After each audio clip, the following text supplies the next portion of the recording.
Well, hello, and welcome back to the Builder Dad Shop. I am Builder Dad Dan, and today I am really pumped and excited because not only have I boxed a lot of things that need to be boxed so they're prepped and ready for shipment, but I found a moment to kind of explore the coolness that is the 3D printer. And what do you mean by coolness? Well, it's as simple as this. I had a part that I needed to make. My son's roller skates had a little grommet on it right here that one day he was skating and it kind of disappeared. Well, funny story, you can't buy that. So what do? You 3D print it.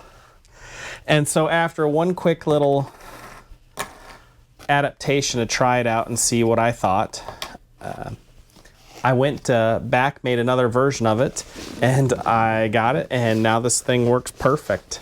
So now his skate, which I would have probably had to thrown away if not for having a 3D printer, is now ready for him to use, and I have to say, probably cooler kind of thing. You know, honestly, I might redo this cap and make it something colorful or cool. I'll let him decide what he wants me to do with it, but it's kind of a fun thing.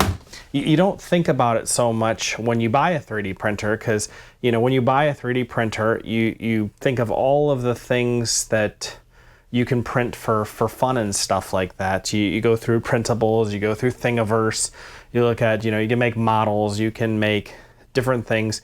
You can even make imitation Legos now. But all these things exist out there. I mean, you look around my shop, look how many things I've made that benefit my shop. But you don't think about how a 3D printer can be used in your everyday life. You can make handles, you can make different things. You can, instead of spending $160 to get a new pair of skates, you can fix a pair of skates. So if you're on the fence about getting a 3D printer, get off the fence. You never know what it will bring to the table for you, and it's got adventures. I know the first few months that I had when I wasn't sure really what to do, and it wasn't until I started doing stuff in my wood shop that I really kind of understood how I could use it. Then I started making parts, then I started making new parts, then I started making parts for parts, like this thing right here. I made a clamp jig for screws that I had to glue together, and then that way they could easily